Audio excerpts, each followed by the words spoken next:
Hello and welcome to the United Community Channel. This is your latest Manchester United news and transfer news, and we're back with another show. Plenty to talk about tonight. As you can see by the thumbnail on the video, there's potentially a delay in Rasmus Højlund making his first team debut for Manchester United, so we're going to talk about that. I mean, how much more can we put up with here? We're going to talk about outgoings. Brandon Williams has left Manchester United, but on loan. Goddamn loans. Dean Henderson looks set to leave as well. We're going to talk about him. We're going to talk about incomings then, maybe a replacement for Dean Henderson. We're going to talk about Amrabat as well, of course. And then Johnny Evans looks like he's signed a one-year deal as well. As usual, get your thoughts into the comment section below. Let's jump into it.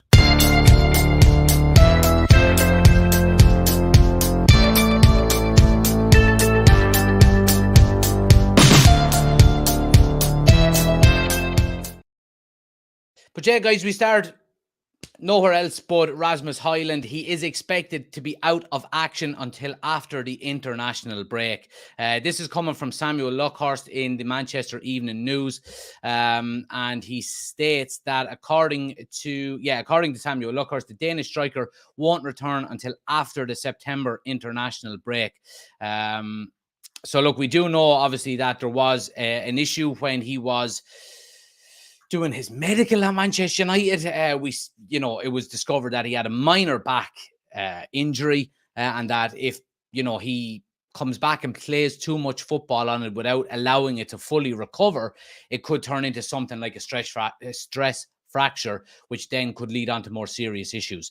I mean, it's if this is the case, it's really, really not good news, because if we look at where I suppose we're most lackluster, it's in the forward line, and we're so desperate to get a number 9 in and get playing and get regular first team football, not just because we don't have one, but also because Marcus Rashford is playing out of position, and that whole front line has been thrown out of whack because we don't have a number 9. Now, we played a behind closed doors game against Burnley yesterday, lost 3-0, by the way.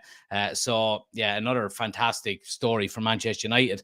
But according to reports on that, Anthony Martial did play. So again, we're hanging our hat, it looks like, on Anthony Martial. I mean, look, I like Anthony Martial as a footballer and all of that kind of stuff, but we can't rely on him. We just can't rely on him. Last season showed us that he's just too unpredictable. He's too injury prone. I do think he fits into Erik ten Hag's style of play really, really well.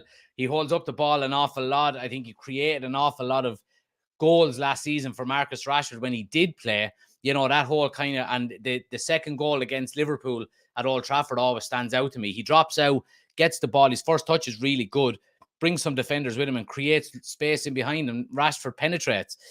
So, look, I mean, if Anthony Martial could stay fit, I think Erik ten Hag would probably have no problem with keeping him as maybe a backup, but it looks like we're going to be stuck with him as our main striker for another while if he's back fully fit. This is not good news. I don't know what, truth is in this. I hope it's not, as reliant as this says, but I mean, Samuel Luckhurst in the Manchester Evening News, while he might not be up there with the likes of, maybe Laurie Whitwell or these types of journalists, he is credible, you would have to say. So I hope it's not true, because we need this guy back as quickly as possible. I mean, we're so desperate for goals. It's not even funny. We're already, I was reading it today, we're already over 3. I like looking at XG. So for anybody who doesn't know, it's expected goals. Depending on, there's a whole lot of things that come into it. Chances created, big chances created, possession, all of these kind of things factor into your XG. And we're already minus 3 point something XG in what we should be. I think our XG is 4.6 goals, I think, and we've only scored 1. So we're 3.6 behind our XG already, which is not good.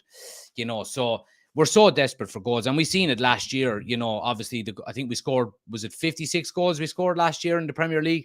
I think we were the worst out of the top 6 in terms of goals scored. So we're so desperate for goals. And look, I said it during the week.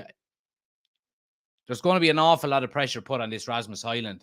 There really is, because if he turns out not, if he doesn't hit the ground running and he doesn't score 15 goals this season in the league, then I think we're going to struggle.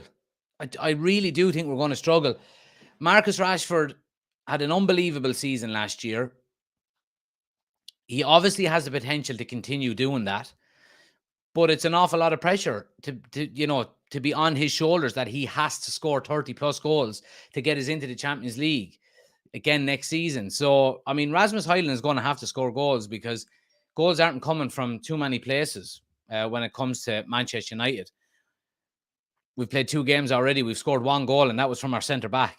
So it's not good. It's not good. DJ says Rasmus fits right in being hurt for longer periods. He's definitely a United player in that aspect. Ben says stats don't lie.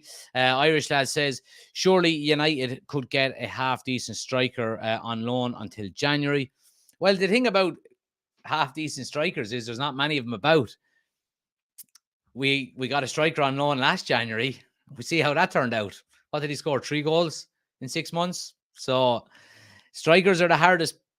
The striking area, the striking position is the hardest area on the pitch to fill. So, and they don't come cheap, I'm afraid. Aaron says, surely there is a striker out there that we could take on loan. He says that as well. Even a bang average striker is better than what we have at the moment. Well, look, I mean, if I was looking at this, João Felix wants out of Atletico Madrid. Now, he was obviously on loan at Chelsea last season. So I would be probably assuming that João Felix probably is pushing for a permanent deal out of Atletico Madrid. He doesn't want to stay there. I think the Atletico Madrid president came out today and said, was today or yesterday, said it's clear that João Felix doesn't want to stay here, but there's nothing we can do unless a bid comes in for him. So, look, I don't know if João Felix would be available on loan, but I think if we get to the end of the transfer window and João Felix still hasn't had an offer from a club on a permanent deal, then I think United go in and offer him a loan deal. Say, look, we'll take you for a loan with the option to buy in 12 months' time, depending on how good you play for us. I think that's an option, Now, again, there has been 0 reports suggesting United are going to do that. But I think, me personally, I think that wouldn't be a bad idea, So, yeah. Kiefer says, are you not live on TikTok, pal? Not showing up. I actually, do you know what? I totally forgot to go live on TikTok. I've got my phone here and I usually go live. So, apologies. But look, you're with us now on YouTube. So, happy days. Glad you're tuning in regardless. Irish Dad says, English media will hammer Hojlund if he doesn't score a hat-trick every game. DJ says, is Felix available? What's the story with TikTok? Says Sean. Yeah, reverse Falcao situation. Goes to Chelsea first, then on loan to us. Let's see. Irish Dad says, Felix will be perfect until January.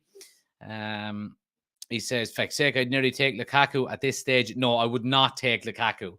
No way, no how, no way, shape, or form would I take Lukaku. Absolutely not. DJ says, I could see us realistically doing that since we are the masters of the deadline panic loan. We are, in fairness. And Paul is in as well. Good to see you, Paul. So, yeah, look, I mean, I really hope this isn't true. I really hope Rasmus isn't injured. Early reports during the week suggested that he will be involved in the matchday squad on the weekend. This is the only report today from, suggesting that he is going to be out a little bit longer. No other outlets have picked up on it. But I think it goes to show as well the incompetence from Manchester United as a club, how we can be rolling into another transfer window underprepared. And I don't mean underprepared in relation to Erik Ten Hag. I mean underprepared in terms of the squad and what's available to us. Ten Hag will put out his, lists to Murta and to Richard Arnold, and he'll say, these are the players I want. I want 2 strikers. I want 2 centre midfielders. I want a goalkeeper and I want a centre back, And they haven't delivered. They haven't. They've got as a goalkeeper, they've got as a midfielder, and they've got as a centre forward. We're still short in midfield. We'll get on to Amrabat in a minute. We're still short up front, and we're short at centre. We're short in quality at centre back.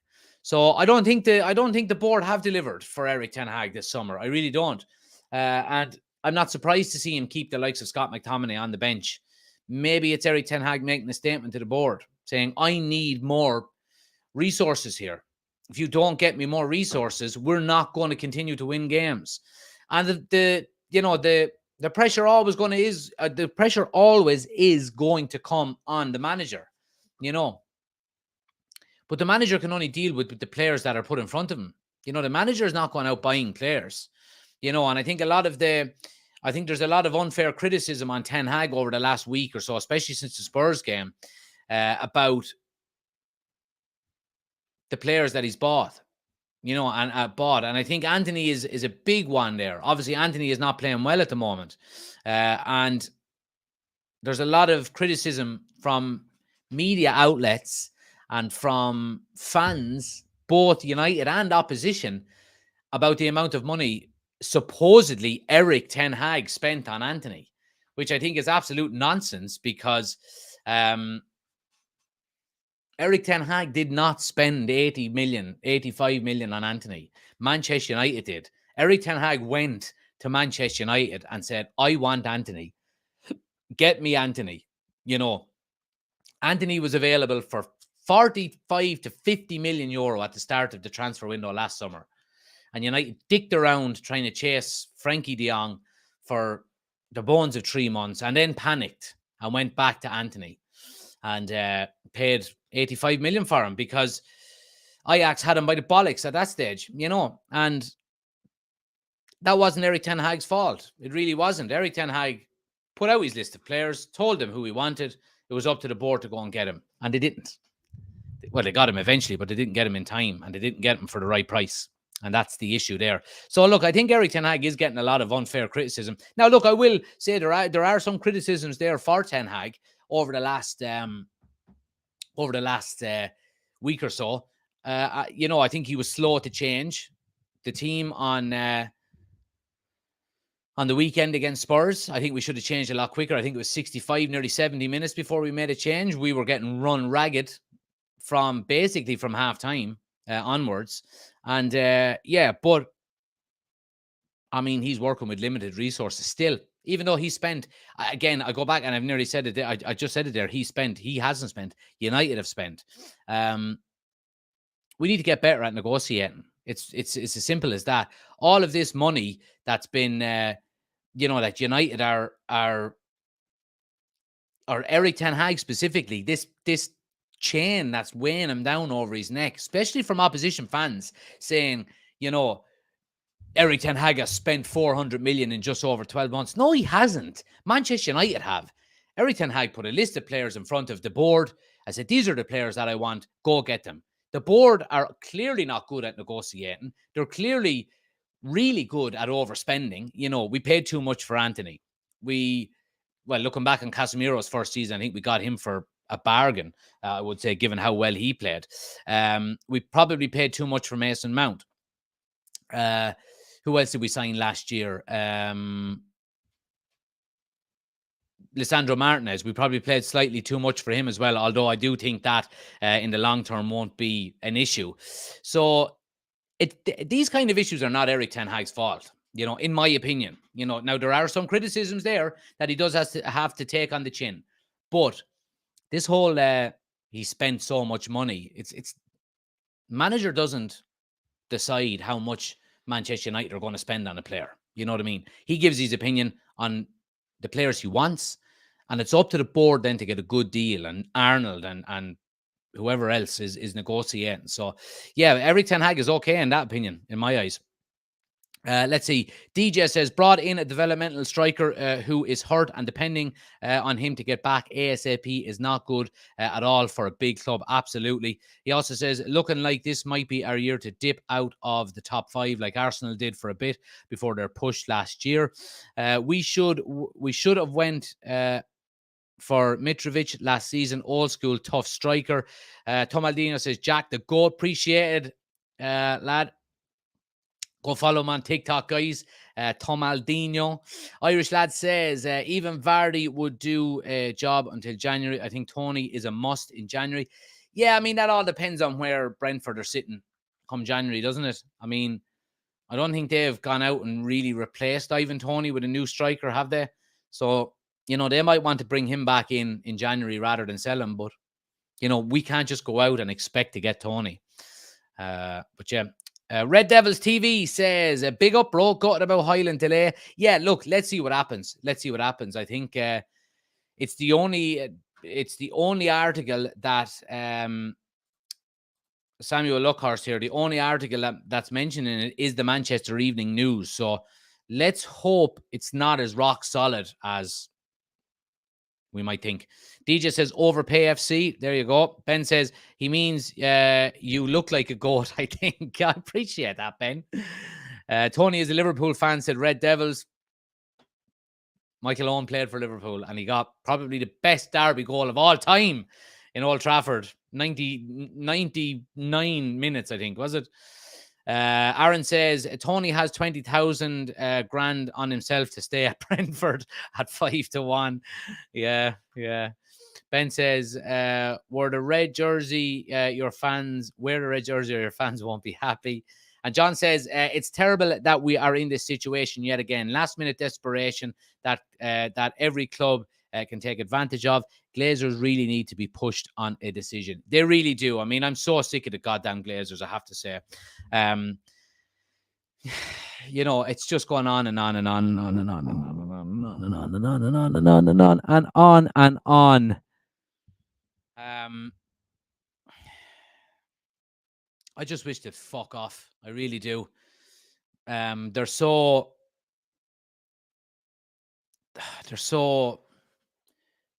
such leeches. They're such a drain on the club. We will never, ever, ever, ever, ever get back to where we used to be while they're the owners. We just won't. They're just so incompetent. I mean, they don't really give a fuck whether we win a Premier League again or whether we win a Champions League again. They don't care about Man United winning trophies. All they care about is the revenue and the money that Manchester United generates. Their daddy bought Manchester United in 2005 and left it to him when he died. They've done fuck all with it. They've done nothing and as well, for all the opposition fans saying, oh, they spent so much money. They spent more money on the debt of the club than they did on players. Could you imagine if that wasn't debt and we invested that back into the club, where we would be now? So I'm not buying into all of that either. They leached off the club. They pulled money out of the club. They lined their own pockets with it. They let the stadium rust. The training facilities are, the worst they've ever been since, the cliff, I would say. And they have the chance to walk away with nearly $1 billion each for something they done fuck all to deserve. The fans hate him and don't want him gone, or don't want him to stay. They want him gone. I don't think there's ever been as much hatred from fans towards owners in the history of sport. And they've got a chance to walk away with $1 billion each. Will they please just fuck off, do us all a favor, and let us rebuild the club while there's a club there to rebuild? Scumbags. I hate them. I hate them so much. So I do. Yeah. Anyway. Let's see. Dean says, just seen something on the Daily Mail. I know it's not the most reliable source, but they reckon Hojlund could play at the weekend. Yeah, look, there's contrasting reports, Dean. Look, these are the reports that we're have been talking about here from Samuel Luckhurst in the Manchester Evening News. So, look, I hope that he is available for the weekend, but there is conflicting reports. So let's see what happens. Ben says, it should have got Ollie Watkins last summer when I said, yeah, I mean, I'd be okay with Ollie Watkins. I don't think he would be the type of player to lead the line for Manchester United, but he would be a good squad player. Stumpy is in as well. Good to see you, pal. DJ says, that is crazy to think that they've received the club as a family debt. So it always been looked at as just a revenue stream for them. No attachment whatsoever. Probably not even sport fans. Irish Dad says, Glazers and shittest sport ever in the history of sport. And Benny says, session in Kilkenny when the Glazers are gone. Absolutely, Benny. I said it when the announcement is made when the Glazers leave, whether that is this year or in 10 years' time, if this channel is still going in 10 years' time, I hope it is. I will do my utmost to make sure it is. I'll be having a party here on this channel, and then I'll be going to the pub to celebrate, you know. So absolutely. Anyway, we went a bit sideways there in relation to what we were talking about. Let's move it on. Let's talk about outgoings, guys. And Brandon Williams has exited Manchester United. It is on loan. And again, I mean, this annoys me. Now, it doesn't annoy me that he's leaving. You know, I think, you know, it was, I think it was pretty nailed on that Brandon Williams had to be one of the players to go. But it's the fact that he's gone on loan that annoys me more than anything else. We just can't get players off of our books on permanent deals. You know, and I've been thinking about this today. So Brandon Williams has gone on loan. There is an option to buy rather than an obligation to buy. Okay. So for one of our cheaper players, you would think we can't get him off the books. We need money to reinvest into the squad before the end of the transfer window, which is closing in little over a week, by the way. And Manchester United are notoriously slow at getting deals done. But I was thinking about this today, and shit, what was I thinking about? I'm after losing my train of thought there now. I was thinking about Brandon Williams, and I was talking about loan deals. I can't think. I can't remember what I was going to say. But yeah. Brandon Williams leaves on loan with an option to buy. And look, I mean, oh yes, I remember what I was going to say now. So basically, I think Brandon Williams is on 50 grand a week at United. I mean, 50 grand a week to be not even a squad player is crazy. It's absolutely crazy. So what the fuck happened there? There we go. So Brandon Williams is on 50 grand a week at Manchester United. Okay. And we've been saying this before, that there's a hangover from the Ed Woodward era in relation to being able to get players off of our books because we give them such stupid money over the last few years. Ed Woodward and Maguire is a prime example of it. I don't think this is going to end anytime soon. And let me explain why. Let's say in 12 months' time, we want to get rid of Jadon Sancho. Okay. Is he going to leave? He's on over 200 grand a week at United. Will he get that anywhere else? Let's look at Anthony, for example. Anthony is on, I think he's on close to 200 grand a week. If we decide to get rid of him next year and somebody comes in for him, if Anthony has a season this year like he did last year and we decide to cash in the chips, he's not going to get a team inside the top 6. So what team is going to pay him 200 grand? He's going to say, I'm staying where I am. Up yours. So either we curtail the type of money that we're giving to players, or we're not going to get over this issue of being able to get them off the books. They're just going to continue to stay, continue to pick up a paycheck, and continue to hold us back.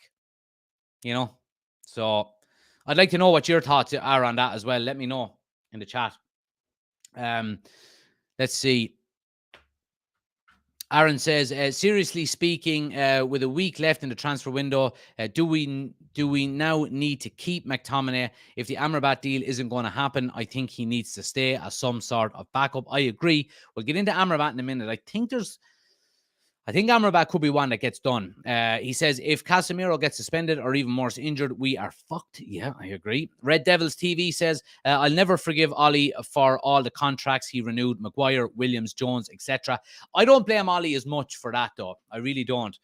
Because it was Glazers and Ed Woodward, and their model around giving players contracts was they saw players as assets and they wanted to retain value within the asset. So they were saying, they were looking at the age profile of players when they were coming into their peak in terms of age rather than in actual performance and quality. And for that reason, they were giving players contracts. Some of them were crazy. You know, Phil Jones, for example, just absolutely baffles the mind. So I wouldn't overly blame Ollie for that. I think Ollie's issue was he just wasn't good enough of a manager to get a tune out of players on a long-term basis. Sancho on 300k a week. There we go. Yeah. Anthony on 200k. Yeah. I mean, it's going to be hard to shift, you know. Let's see. Lou Diana. I hope I'm pronouncing that right. Lou Diana says, go for Lo Celso. Ben says, it's not rocket science. Why can't they see it though? It's easy appearance bonus. Play well, get your wages. Yeah, absolutely. Ludiana also says, why on earth is United? Why do United want Semedo? I didn't hear anything about that. Any truth on Gravenberch to United? Now, okay, so let's get into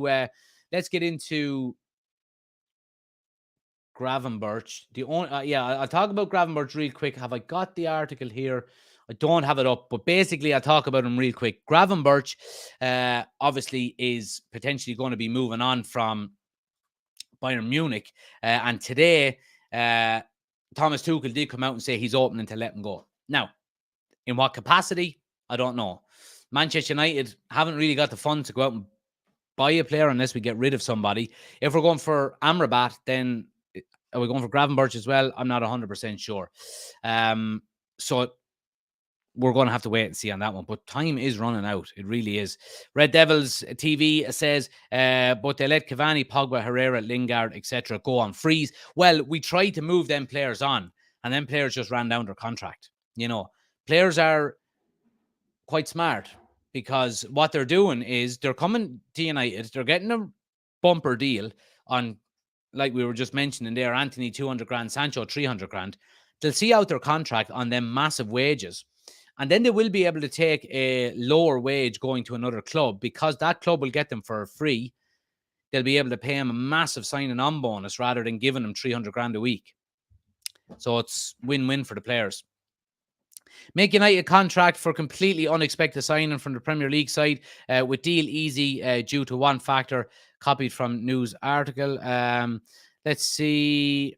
Loan deal for Gravenberch, I've heard. Yeah, loan deal would be good. I would be happy with a loan deal for Gravenberch. I mean, I think loan deals make a lot of sense now because it gives you the option to have a look at the player for 12 months before you commit to actually buying him, you know, because obviously he's probably going to be playing under different tactics, under different formations where he currently is. Get him in for a season under Ten Hag and let's see what happens. You know what I mean? So yeah, anyway, so we're talking about players, you know, on the way out. And obviously throughout the summer, Dean Henderson has been mentioned on a number of different occasions. And Henderson's straight sale now is likely with Crystal Palace leading the race. So let's go down through this article. With the summer transfer deadline fast approaching, Man United are desperate to offload players and in the process raise some capital for further additions. The goalkeeping position seem, blah, blah, blah, la, la, la, la, la. Let's see. The People's Person has reported that Crystal Palace has entered the race for the 26-year-old and the deal would most likely be a loan with an obligation to buy. But with United struggling to sell players with deals for Harry Maguire, Donny van de Beek and Eric Bailly stalling, the club have made a U-turn, are now prioritising a direct sale. Journalist Alan Nixon on his Patreon has revealed that United are keen to sell Henderson for a fee, which can then be utilised to bring some much-needed reinforcements. Now, you're fucking telling us something, lads, that we, you know, United are looking to sell Dean Henderson to reinvest the funds, you know, to bulk up the squad again. Was this not the fucking case 3 months ago when the transfer window bloody opened? You know what I mean? United dug in their heels. And again, I've said it an awful lot throughout the summer that, you know, I'm glad that United have stopped allowing other teams to take advantage of them with transfer fees and lowballing them. It's happened a couple of times this summer, but to players that you would probably be expecting to not get an awful lot for.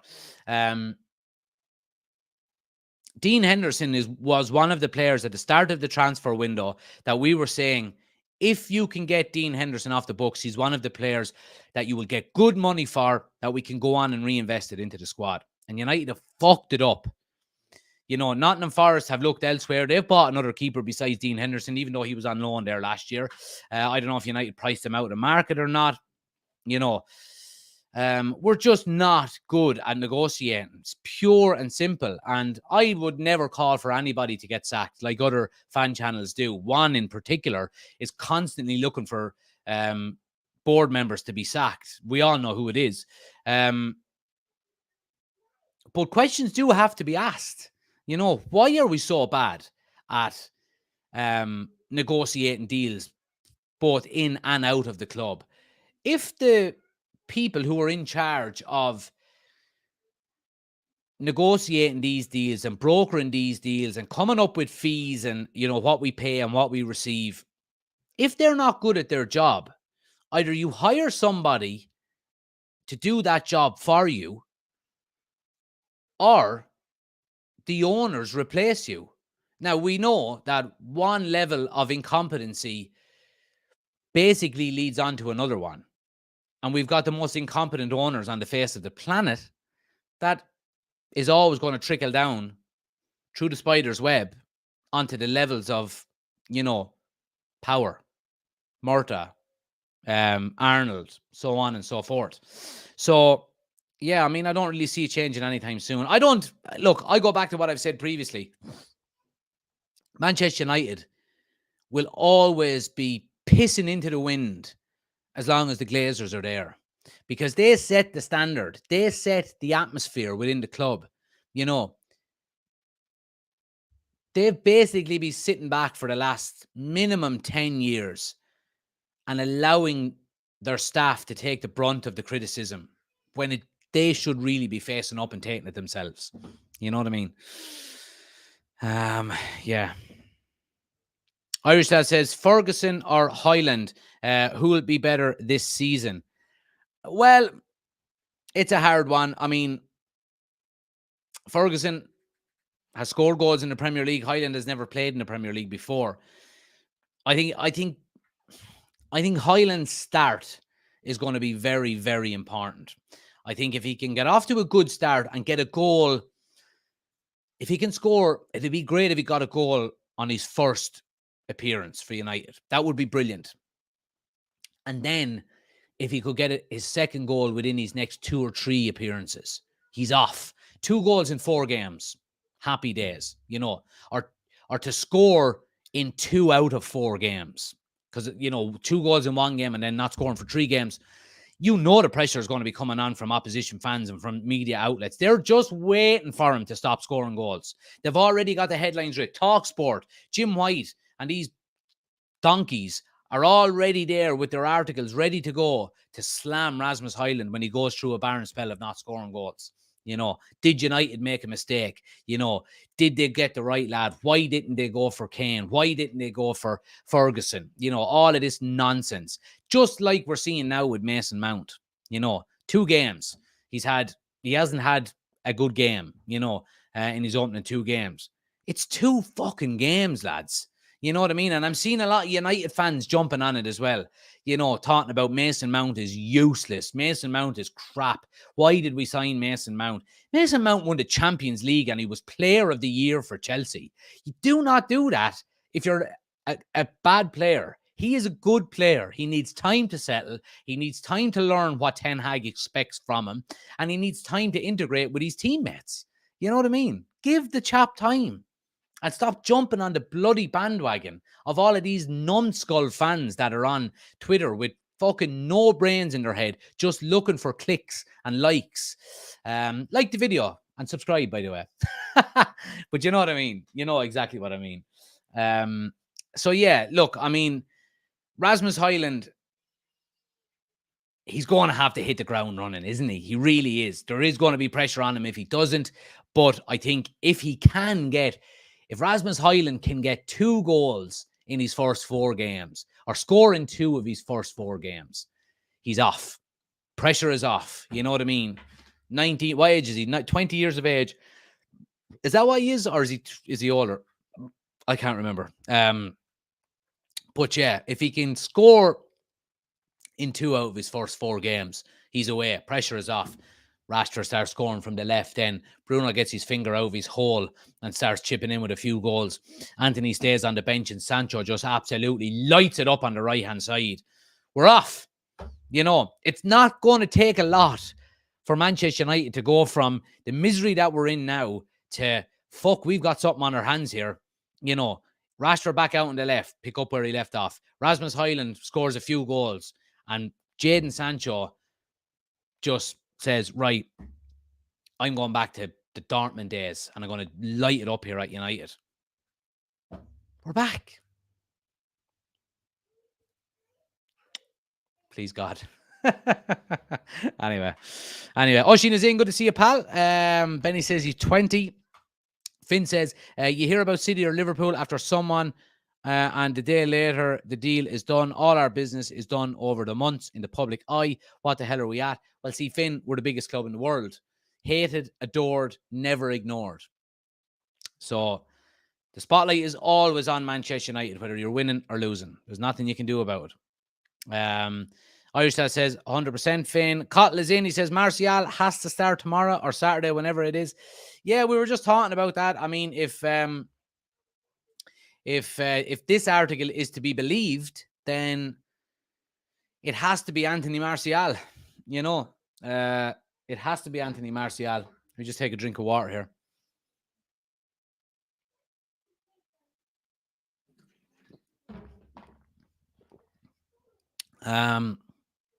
Oshin says, I'm all for positivity, but did the new baby smell get into your head? I know. Well, I'm going on holidays on Saturday, so I'm in a good mood. But I will be on the ferry to France watching the United game at 3 o'clock on Saturday. There won't be a watch along, by the way. I do apologize, but I haven't got the setup, obviously, for it. I will probably do my match reaction video. I'll just record it and upload it, so there'll be no lives this weekend, I'm afraid. But if we do not beat Nottingham Forest on Saturday, there will be pressure.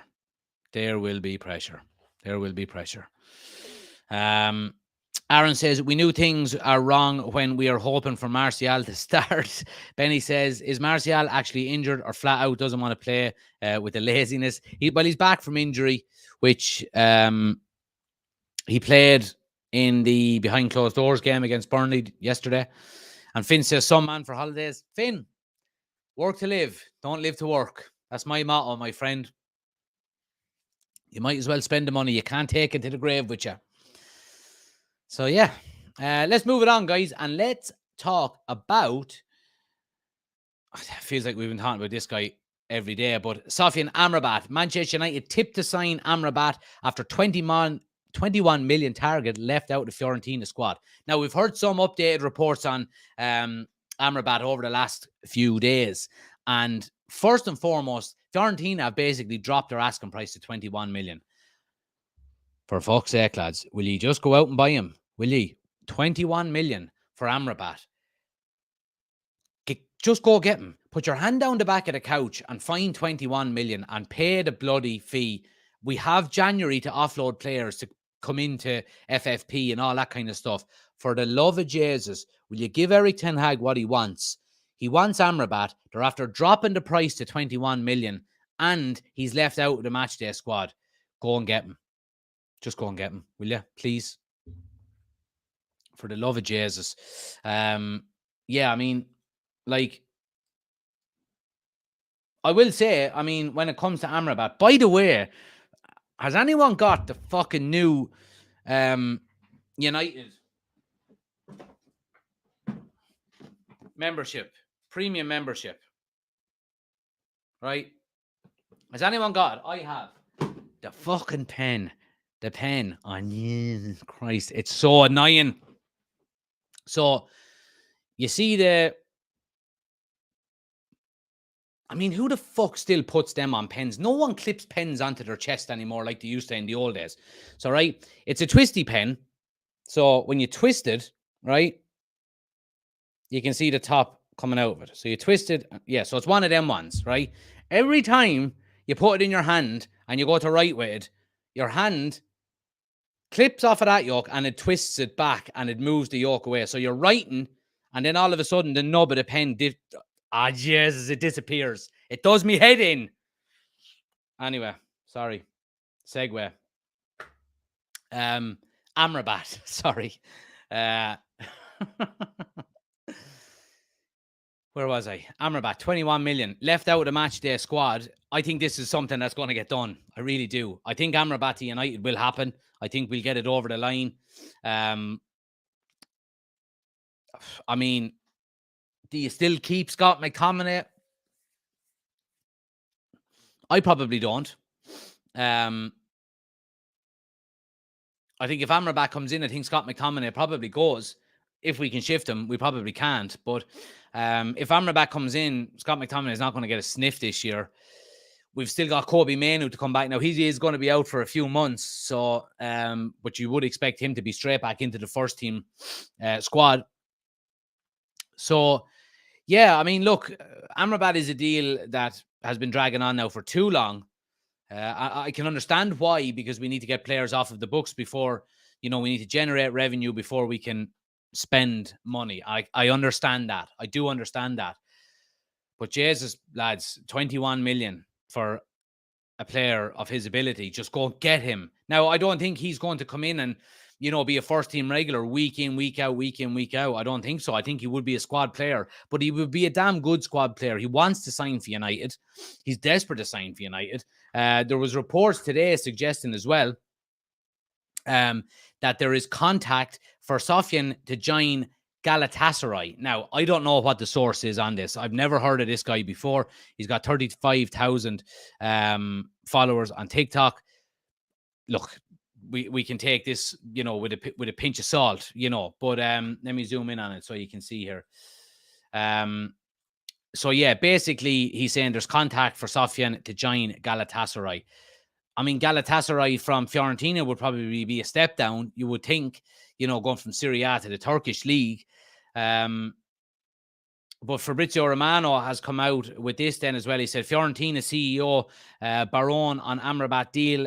He says, Amrabat's not working with the squad, but we have still not received any bid from Amrabat this summer.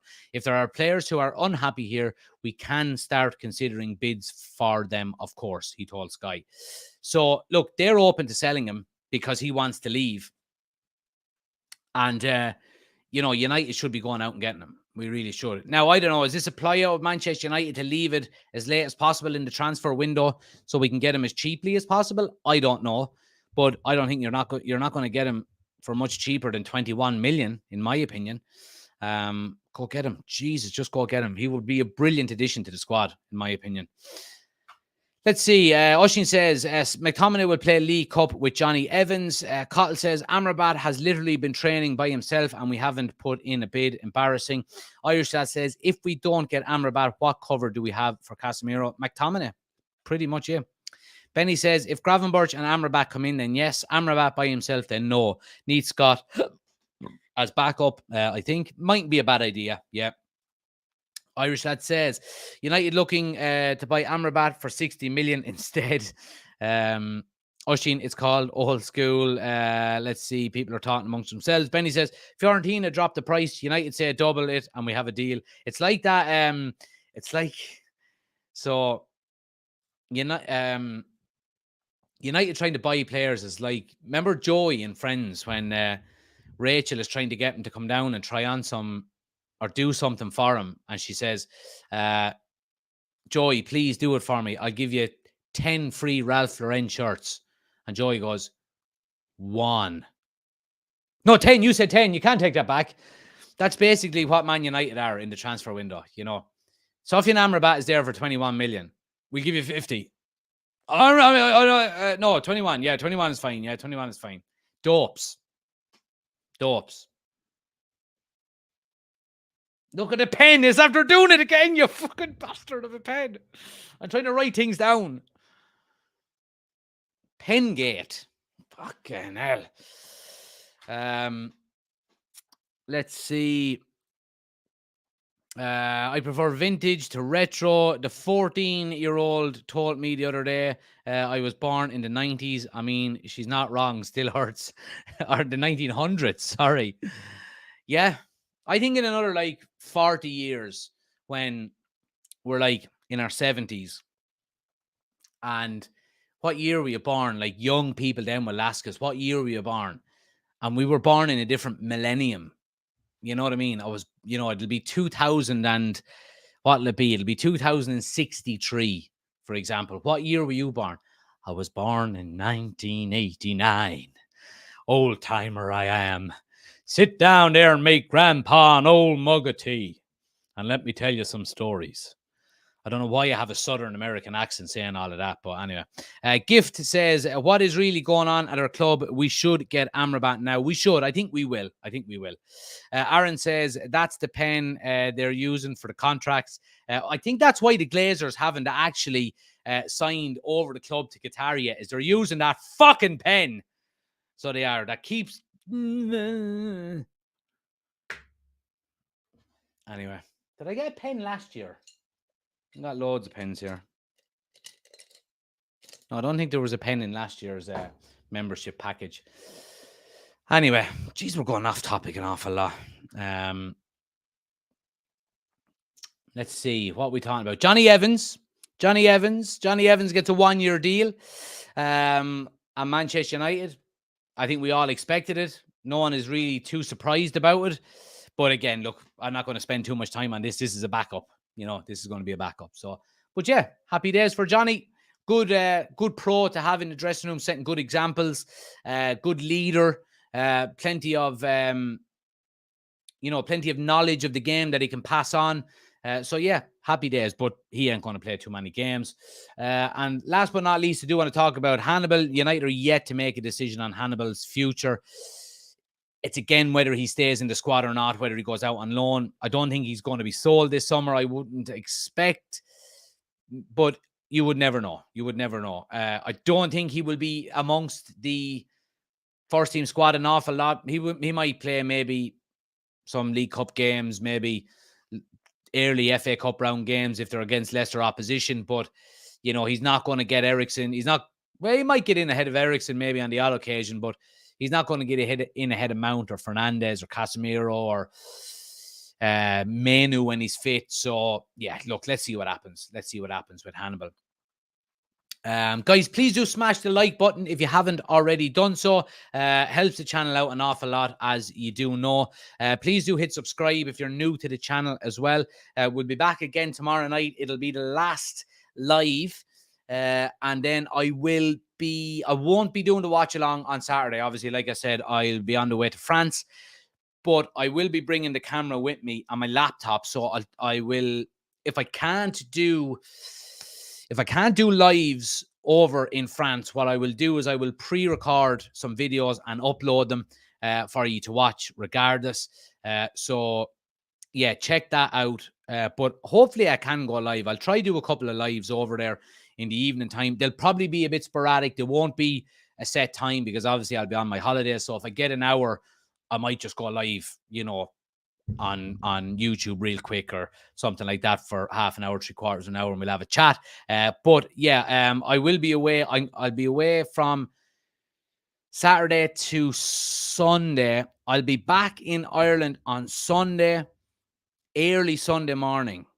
So just let me double check here now, because United are playing Arsenal that Sunday, and I am expecting to be home in time. We're the late game, are we? We're 4:30. Yeah. I should be back for Arsenal versus United a week on Sunday for the watch-alongs. But look, there'll be plenty of content. Check out the YouTube shorts. I'll be doing plenty of YouTube shorts, TikToks, all that kind of stuff. And like I said, if I can't go live throughout the week, I will do some pre-recorded videos and upload them just of United news, transfer news and stuff like that. Because we do actually have, while I'm away, let me just double check it here. Yeah, so this day week is the Champions League draw. So I might actually try and go live for that as well. But I'll keep you up to date. Make sure you're following my Instagram account, and I'll keep you up to date on that as well. Thanks for watching. Like and subscribe. And I'll see you tomorrow night. Appreciate it. Stay safe. Chat to you soon. Bon voyage.